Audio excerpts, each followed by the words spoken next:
I'm a teacher by profession. Oh, okay, Yeah. okay. I'm a chemistry teacher. I teach at Tachiman Senior High. Tachiman Senior High? Yes. On the side of animals, I rear local birds. Then you have local birds? Yes, I have local birds. And then I have these goats. Then I have cows as well. Cashew. I have cocoa. I started mango 2 years ago. I used to grow granules, maize. I used to grow maize, harvest close to 100 bags. Last December, I sold one of my male goats at 1,100 Ghana cedis. Both sides are mine. Ah, these ones too? Yeah, these ones. These ones are yam, right? Yeah, these ones are yam. Charlie, we are in a cashew farm, so you see this. Now when you are also thirsty and you are hungry, you can even feel it. You see, this is very, very...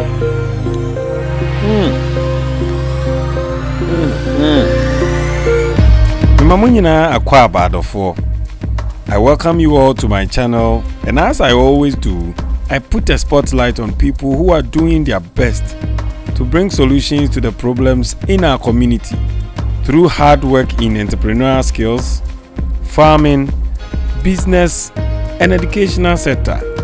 I also bring to you some wonderful landmarks in Ghana and Africa as a whole.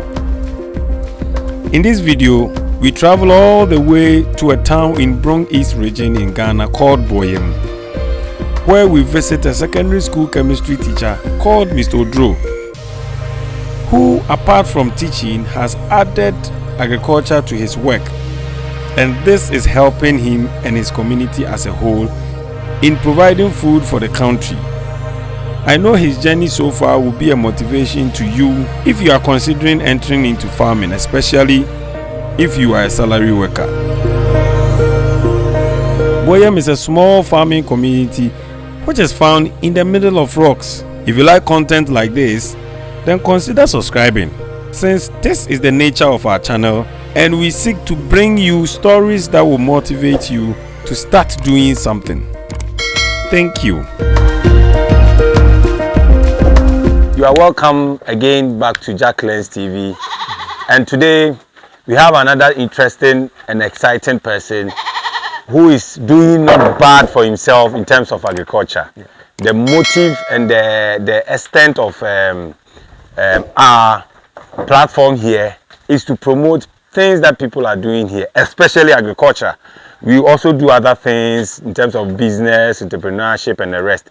But then agriculture is the backbone of this country. So if you see people doing good for themselves, we try to promote it. Now this man we have here has that cultivating cocoa, cashew, pepper, cow, goats. He's a man of so many branches. So we will talk to him. This is the goats farm. Then we will move to the other scene. So Honorable, you are welcome to Jak Lens TV. Thank you very much. Now please, what is your name? I'm Oduro Abrifa. Oduro Abrifa. I was born on Sunday, so sometimes I incorporate to make Oduro Abrifa. Oh, okay. Oduro Abrifa. Yeah. So were you born here in Boyem or? Yes, I was born here in Boyem. This is our family house, but currently I've moved to a new place. Oh, okay. Okay. In terms of agriculture, what are the things you do? Okay. Basically, I'm into animal farm, then into crops as well. So on the side of animals, I rear local birds. Then you have local birds? Yes, I have local birds. They are in one of my farms. Okay. And then I have these goats. Then I have cows as well. I try introducing guinea fowl, but I failed at the first point, but that doesn't did they fly? No, unfortunately, when they were hatched, I don't know whether because I didn't have the requisite skills, I could not keep them and they died. So I decided to look for the requisite knowledge before you start again. That is good. That is good. Okay, so you have the goats here, and what else? What of the crops? The crops are in the farms. So what are they? What do you cultivate? I have cashew, I have cocoa. I started mango 2 years ago. I used to grow granules, maize. I used to grow maize, harvest close to 100 bags. Till when this armyworm came up, and then a particular year it brought me down a bit, so I decided to hold on, relax on that, to find out if there will be a remedy before I go into it again. So just last year I tried a minor one and just harvested some 20 bags. That one was just a try to see whether 20 bags. Hey, 20 bags is somebody's I tried to see whether I could go back deep into it. So how many did you start with this thing? Let's start from here. Yeah. Channel at 40. For the goats, I recall back in the year 2000. The year 2000. When I was in training college. I'm a teacher too. Oh, okay. Yeah. So you're also a teacher by the day? I'm a teacher by profession. Oh, okay, Yeah. okay. I'm a chemistry teacher. I teach at Tachiman Senior High. Tachiman Senior High? Yes. Oh, that is good. Well, I'm also a teacher. Oh, that's fine. And we am a sharing. Yes, that is very good. So you teach chemistry at KNUST? Yeah, Tachiman Senior High. Senior okay. High. Yeah. So my first allowance that I was given after training college, when I was in training college. The alawa. Sometimes when you go for the first time, they don't give. So it like 2 months or 3 months. For like 3 months, then it comes. We call it our alawa boom. Yeah. Alawa boom. So when my alawa boom came, I decided that I would do something that I could let me remember in my lifetime. So there was a gentleman that, let me say, he was just a neighbor and a good friend. So I decided to buy a female goat for him to take care of, so that we see how it goes. Sure. Lucky on our part, it was giving birth to triplets. The goat that you bought? Yes, the goat that I bought. It was pregnant? When it got pregnant. Okay. It could give birth to triplets. Unfortunately, maybe the smaller one will not be able to survive. But we'll get 2. Through that, it multiplied. At a point, I could count 40 goats.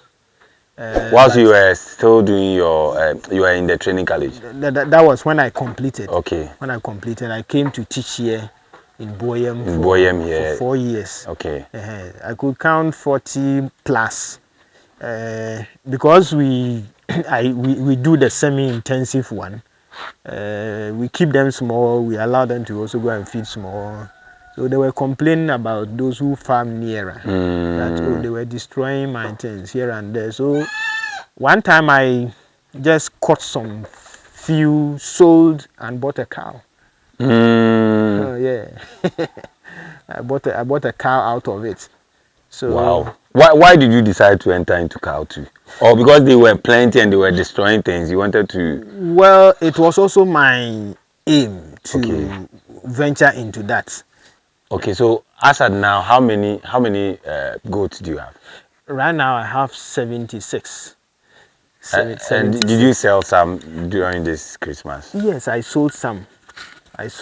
Gave some to loved ones too. Oh, okay. I'm just praying I'll be a loved one. Thank you very much.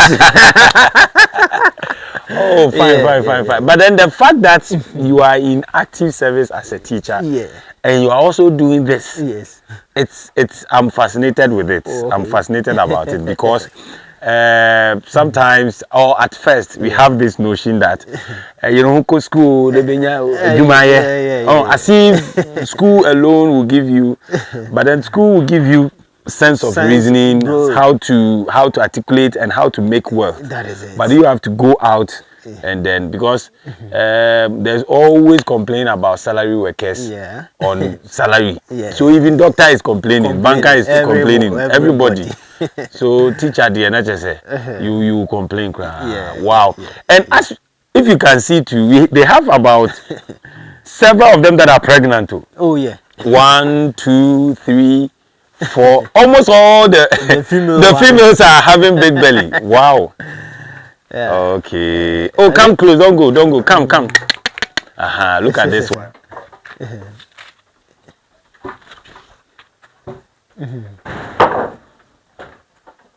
Wow. Yeah.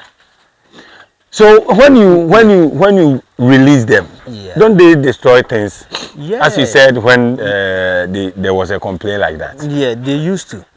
So one way that I've decided to minimize it is to ensure that I feed them adequately here, so that they wouldn't go even far.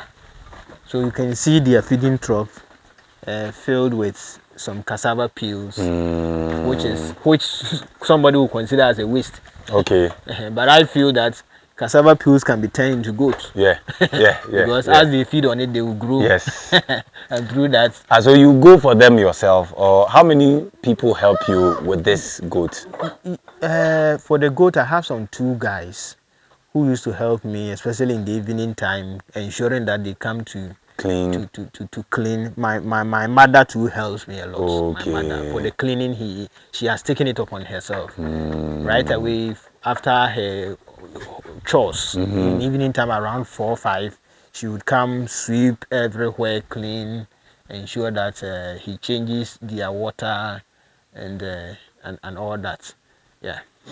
So with this goat, how much is a goat selling when you think they are grown enough and ready to be sold?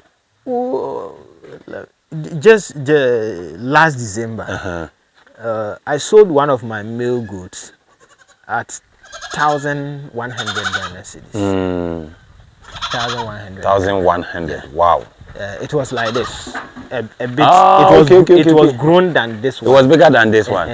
And I feel wow. But then this one is big. Yes, but that one was quite bigger. If you had come to meet it here, you will see that yes. Wow.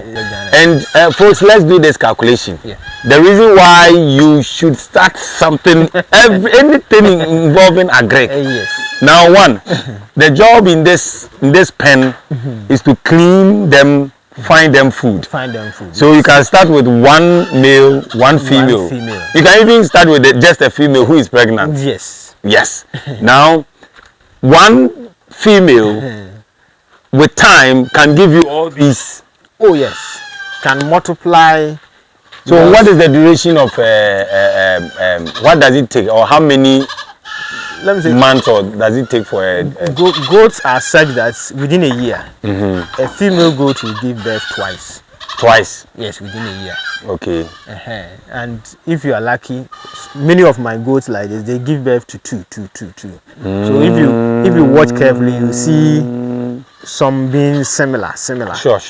This black and white. You can see that that small black and white. Yeah. So that is how sometimes few of them give birth. When they begin to give birth, that's when they give birth to 1. But by their second, third time, they'll be giving birth to 2. Some will be giving birth to 3, and all that. So with let's say even 2 female goats and 1 male within a year, you are likely to hit 10. You are likely to hit 10. And it is said that by the time the mother gives birth twice, the 3rd time the firstborn would have been also mature to also begin to give birth. Charlie. The way goat is selling very much expensive. How it's very expensive in Accra and in Kumasi. Okay, this is great. So your work is gets there, and the funny thing is this cassava peel and other things you can get them from the various for free. You know, when you called me, I told you I was at a site collecting some of them. Sure. I've sent them some sacks because they told me, hey, if you had not even come after this would have been a job for us. So we have to go and carry it and throw it away. So they're even happy that you are coming to take it. Because they will go and dump it, and they will even, some places they will even have to pay before they will dump it. That is it. And you are here to carry them free. Carry them for free. Wow. Is it? But then honestly, how to make money if you don't open your eyes very well, you will not see. You won't see. Actually. That's why if you don't know the value of a goat, you might walk past a goat. Yes. You walk past Step a goat on it and yes. That is very good. Yeah. So viewers, this is the goat's pen. Yeah. And as of now, he said it's about 76. 76. Yeah. I'm sure that by next 2 years, if you come here, he'll be having a lot. And I know he will have the desire to expand it. Yeah. So we'll get going. We'll hit the road to the cash crops. Okay. Then there's also a cow. So we'll go there. Some cows that we will visit. So okay. Honorable, let's keep on and right. Congrats. Thank you very much.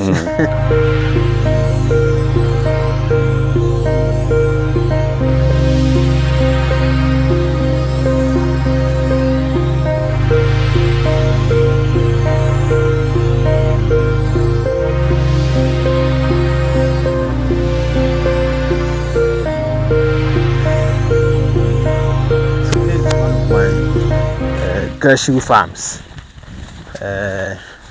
Cashew farms. Yes. Because I have another one up here. Maybe from here we'll go there too. So this how many acres? Yeah, this one. The last time I brought agric extension officers to come and use GPS, they had 20.6.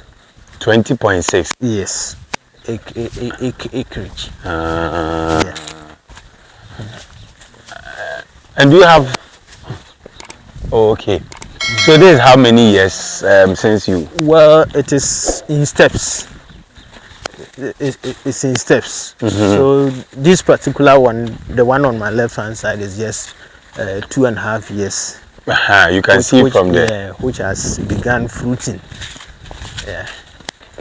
And in the middle there are some grown-ups, which is over 10 years. Yeah. So it ends here. No. The both sides are mine. These ones too. Yeah, these ones. These ones are yam, right? Yeah, these ones are yams. Yams that we cultivated this year. And so you have already. Yeah. Have you harvested it? No, we just cultivated them. You see that they are now germinating. Now let me. I've seen something here. Okay. So all this area yam. Yes, yam farm. What is the essence of this? Because you can see it on most of the. We call it mulching. Due to the sun. Sometimes when you grow and then you don't keep it cool, the sun may shine on it and then the yam set will die. So this is to keep it cool, so that it minimizes the heat. Oh, okay. That might kill the yam. So the fresh the yam before putting this, we have already planted the yam. So the yam stem would penetrate through this one. Penetrate. You can see some of them having penetrated through. So like this one. Oh, okay. It came up just through the weeds that are used for mulching. So at what point would you come to give them the sticks? Yeah, right now it's just time like that. So you could see that you have started with this one, and gradually the sticks are even placed, except time for us to dig and then put them there. So how do you do it? Let's say is this stick? Yeah. This one too is out. So how do you do it? Strategically, if we cannot give one stick to one mouse, let's say this one will make do for the 4 mounds. Okay. So I can also target this one here. Dig deep down.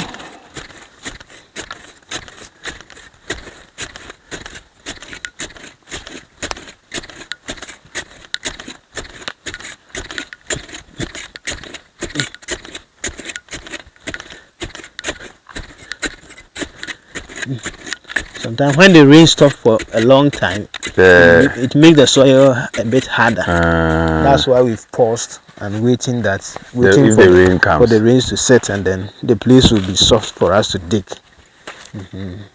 So as for okay, so this one will be used for about 3 mounds. Then the yam will climb this one, so it can get. So let's see this one. It's already out. How would you let it climb this thing? Yeah, sometimes we'll use other sticks if it is not too close. But this one like this, that is longer and close. You see, it's naturally searching for it, so you Yes, use the palm nut. Yeah, so we'll just remove it, then bring it to the stick, because this one will not be strong to hold it when it grows leaves. Just turn it around so that it has a grip. So it's like that. So these there'll be branches that will make leaves.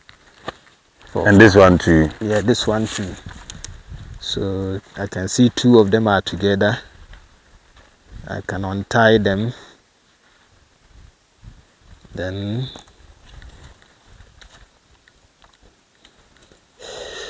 one of my supervisors who takes care of this one, and another work has kept him busy. So for some weeks now he's not been able to come. That's why many of them are on the ground. Otherwise, by now he might have even finished staking all of them. So yes, so that's how we do it. Wow. And you can have more than one on one. Just yes. The only thing they need to do is move up. Just to move up. For yam, that is what it wants. If you leave it on the bare ground, in fact, it cannot make big yam this thing for you. But when it climbs so that it gets sunshine. Then let's move on. Okay. This is great. Yeah. This is very nice.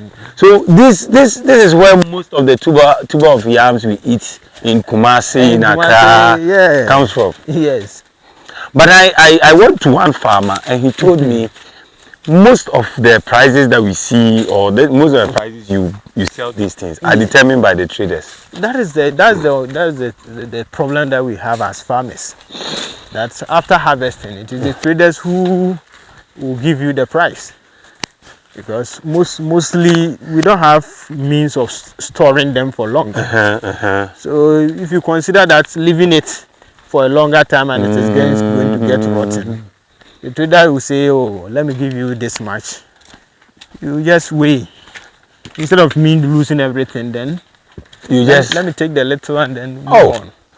Because looking at the stress, the hassle, every day coming in here and out, it's not easy. It's not easy for a farmer to just come and you, the trader, will say, I'll give you this. Yeah. Meanwhile, when you go to, you are selling it big. Oh yes.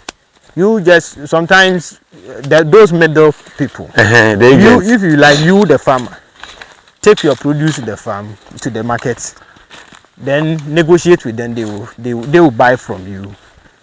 Go turn around and come back and say you want the same product. You realize that either the price is double. Just on the spot. You sell it to them. You go come and you yourself. You come and then you add something else before you can get everything. You are this thing back. And there are some colloquial laws in the market that you, the farmer, don't have any right. The right to sell unless you give it to them. So and they have teamed up. Yeah. They have that union, so you have to sell to them all. Yes. So this plantain too is all part of your. Yes. Yeah. Plantain that we decided to grow so that we could use some of these poultry droppings to also fertilize it. And this cashew we've harvested. So when you harvest it fresh, that is how it looks like. So you dry it. So we go and dry it for these ones to get dry, so that it will be left there. Oh, okay. Yeah. So this is just a shed that's one we use to collect rainwater. And two, to also give us protection when it is raining and we are in the farm. So a small pen for keeping some local birds. So this one you don't feed, they go and come, or you feed them? They go and come, we'll feed them as well. Yeah.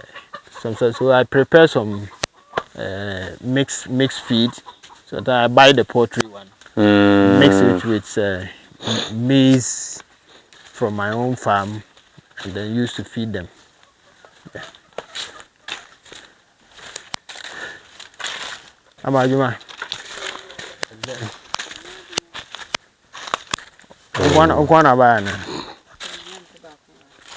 Okay. Right. So these are some of your workers or their relatives? Yeah, they are workers who came, who came to collect the cashew seeds. Cashew seeds, yeah. Juma. Say Ama, right? Yeah. Dini Ama. Juma. Yeah. So this is a grown-up part. Okay. And you said this one is more than 10 years. Because the trees are huge. Yes. Very, very huge. So you come search around and you'll be picking the seeds. Yeah. Luckily, when it falls and then the fruit is on it, that one searching for it is not difficult. But if the fruit is it's separated from the seed, that is where searching becomes difficult. So what is the average long years or average years of a cashew tree? You mean its lifespan? Yes, lifespan.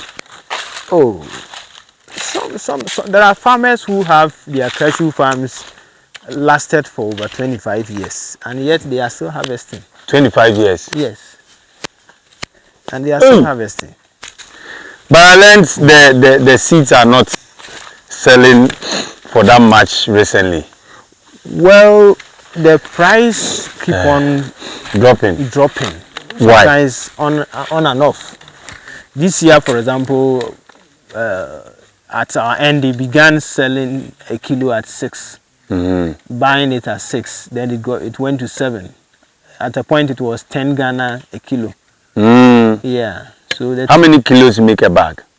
Well, that is about 60 or so. So the bag, depending on the weight, some of the cocoa sacks, you may fill it and it may weigh 64 kilos. Some may weigh more than that. It also depends on the quality of the seed.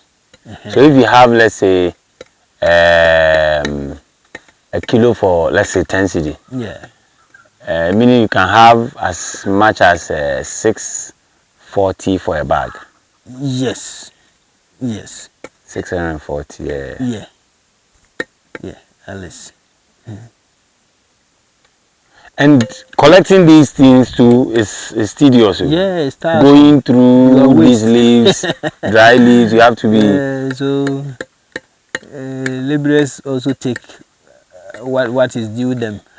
So you said the 20.1 acres, these are all part of it? These are all part of it, including the smaller ones that are... And the yam too. And the yam farm, or that's the size of the farm, the farmland over here. Yeah. Wow. Yeah. That is great. You have done well. You have done well. So the check there, it's part of your local ones? Yes, there are many, but just that they have scattered. We didn't come at the right time. If it were to be either early morning or in the evening time, they would all gather. And then you see that they are plenty. We are still in Mr. Oduro's Brefa farm. A chemistry teacher at Tachiman Secondary School. Who have decided to also invest into farming. Now the funny and annoying or saddening aspect is that they will do all these things, but the middlemen, the middlewomen, the traders will come and they just mention their price. If you don't want it, go. After all, a lot of them are bringing it. They are bringing it. Is it? Meaning that we should have a scaling system. Yes. Of buying farm produce.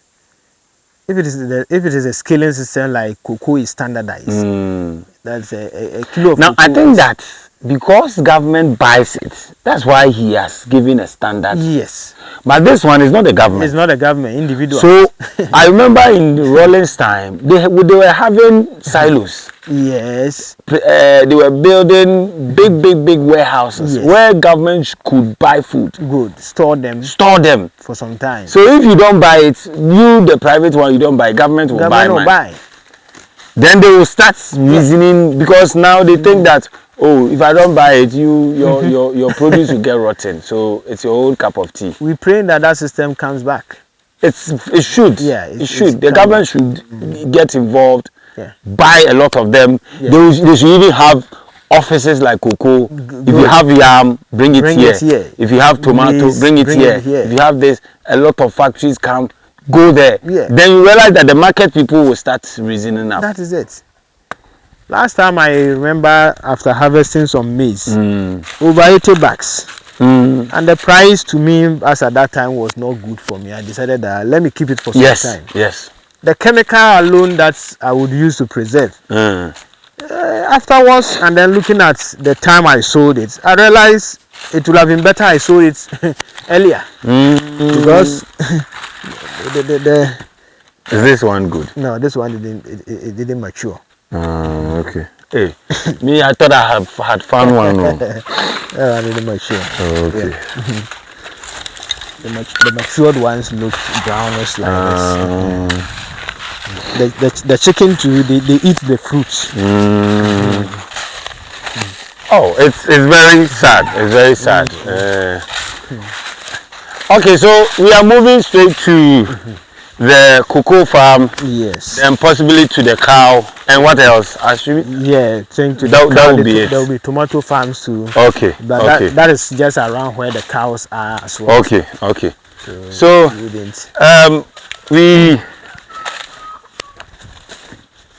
I think I found one. Or this one too is no good. Yeah, this one there is okay. It's okay. Yeah. Yay! I found one. So this is the size of the cashew farm. This is the nut or the seed? The seed. This is the seed. Oh, okay. Okay. Where the nut is also inside. But then I couldn't find, or it's because these ones are very huge. Yeah. Like some of the fruits. They are tall. And now I think you can see some at the. Yeah. That one. You can see some hanging there. Yeah. So how many local birds do you have here? Here they are over 300. 300. Yeah. Hey.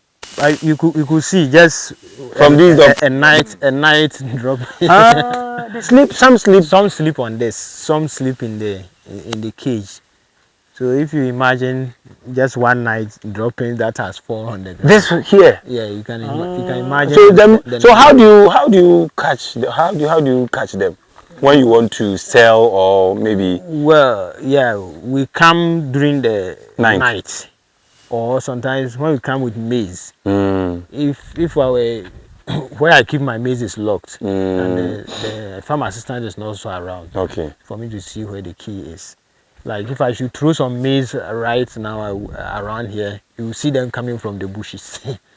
You have 300. Oh, they are actually many. Yeah. Wow. Okay, so we are moving to the other farms. If you are still watching and you love these things, kindly subscribe to this YouTube channel. Make sure you share, make sure you comment, and make sure you subscribe. In fact, we are in to help. We are in to get people exposed. If you are a farmer and you think you are also doing something and you need the world to see, just email us or just send us a message through our numbers. That is 0249 79 30 45. 0249 79 30 45. Our people, our team would sit on it. Then, if God permits, we will visit you or we will take time.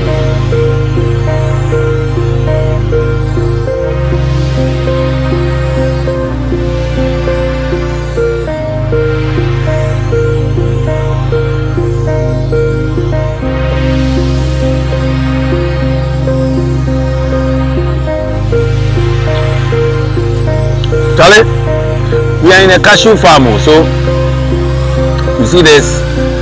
Now when you are also thirsty and you are hungry, Albert, bring that one. Bring it. You can even feel it. You see, this is very, very.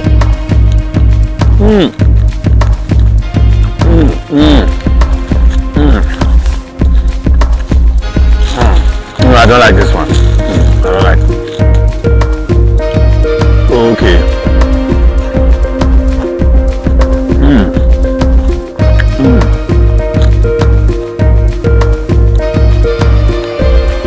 Charlie, we'll continue, eh?